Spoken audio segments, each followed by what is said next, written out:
Hi, and welcome to the Parkin Real Estate Podcast, where we talk all things real estate, business related, and really anything happening in your life. If you've got a few minutes, we'd love to have you sit back, relax, and enjoy what we have to offer.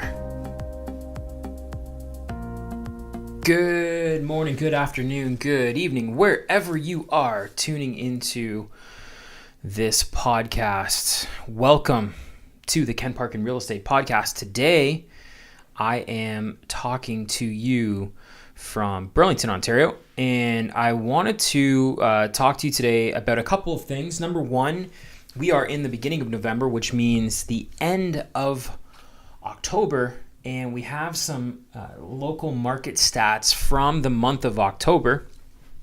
I'm going to give you the market stats in 4 cities. I could give you stats everywhere, but my local market I want to basically touch on and talk about quickly. So I'm going to talk briefly about Burlington and Hamilton, and then Oakville, Milton surrounding area. So I'm also going to go a little bit into detail about the Greater Toronto area, the GTA in general, with real estate update, and then we're going to talk about Lowe's, the retail home renovation or home decor retail giant, and the store closings that they have happening and what that means for retail and you know, sort of the times of retail tying back into Sears Canada and things like that. So first off, I wanted to talk to you today about the stats for Burlington and Hamilton. And the Realtors Association of Hamilton-Burlington reported 1,035 sales of residential properties located within the RAB market area. And that was processed through our multiple listing service to the MLS in October of 2018. So just over 1,000 sales. Now that encompasses quite a bit more than just Burlington and Hamilton. That goes into Niagara, Halamade, and a few other areas. So this for this particular number, 1,035 sales, it's down 13.1% from October of 2017. Year-to-date sales are 17.7% lower than last year at the same time. So through October, we're down 17, almost 18%, and month to month, basically October of 17 versus October of 18, we're down just over 13%. The sales to new listing ratio, and that kind of points to whether the market is favoring sellers or buyers. And if it's favoring sellers, it's above 60%. If it's favoring buyers, it's below 40%. So that's sales to new listings. That came in right at 60.1%. So it's still kind of favoring a seller's market. There's a few other factors: days on market, average sale price, and a few other things. But overall, I would say it's a very balanced market. I mean, clearly 50% would be favoring both buyers and sellers. But I mean, it's a good time to buy. There is a little bit more inventory than what we've seen in the past few months, but you know, as you saw, the stats were still down, both in sales for the year and sales for October. It is higher though than last month, and it's basically, you know, we're close to getting back to a seller's market, although I have a hard time seeing that, especially as you know, winter comes. Last year it was 65.5%, so we're actually down close to 5 for just over 5%, bringing it back, you know, a little bit more balanced.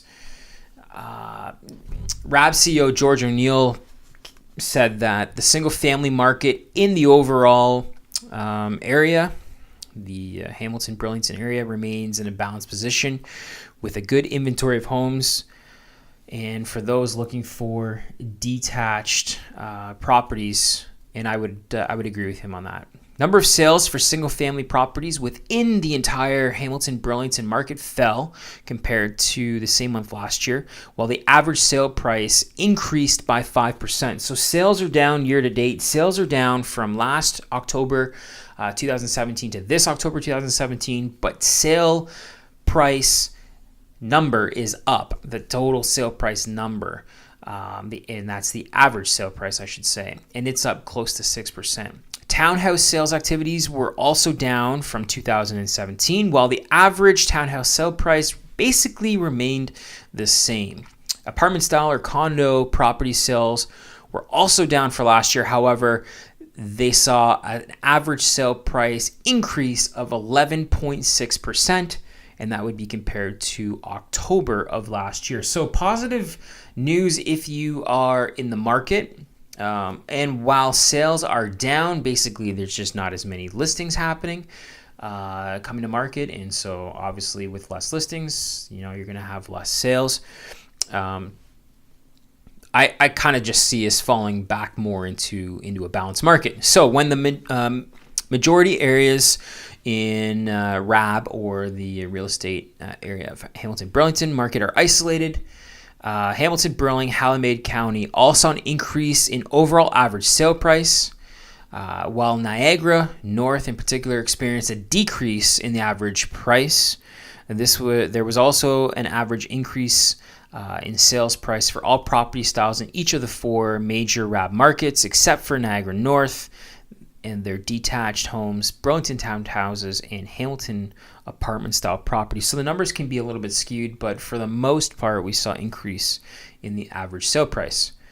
Going into Oakville and Milton, they've got some interesting stats as well.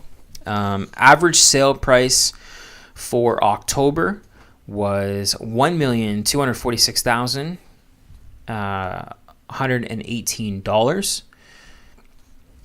which for last year, I'm just looking here, was $1,216,799. So there was a not a bad increase, but very nominal. Basically about 20,000 in Oakville. So still well over the 1.2 million range for the average price. There was 90 detached home sales in October, 23 semi-Lincoln townhouses, 45 condos, and 5 others, for a total of 163 sales in Oakville back in October of this month. Sales seem fairly strong in Oakville and Milton. It also comes back to and brings back the point that we have entered into and are currently experiencing a very good balanced market. Linda Nugent from the Canadian Press, I hope I said her last name right, wrote an article today. The GTA home sales are up 3.5% in October from last year. In Toronto specifically, strong sales in the condo and higher density low-rise market helped drive home prices in the Greater Toronto Area higher last month than compared with a year ago. The Toronto Real Estate Board says the average sale price in Toronto was $807,340 in October, and that is up 3.5% from $780,400 year over year. Adjusted seasonally, the average selling price last month was 1% higher compared with September. Chubb says there was 7,492 sales in October of 2018. That's up 6%. So sales have actually gone up in Toronto versus a year ago. And on a preliminary seasonally adjusted basis, sales were down 1% from September of 2018. For all you stats and mathematicians out there, if you're keeping track, up 6% from a year ago, down from September of 2018. Again, it's starting to show that balanced real estate market. The growth in sales and prices came as the number of new listings fell with a year ago, kind of similar to what we see, throughout the Hamilton Burlington area. Last month, there was 14,431 new listings, and that's down 2.7% compared with October of last year. So, again, balanced market listings. There's not as many listings. It's going to translate into not as many sales. Taking into consideration also the mortgage rules tightening up over the last year, as well as our interest rates heading up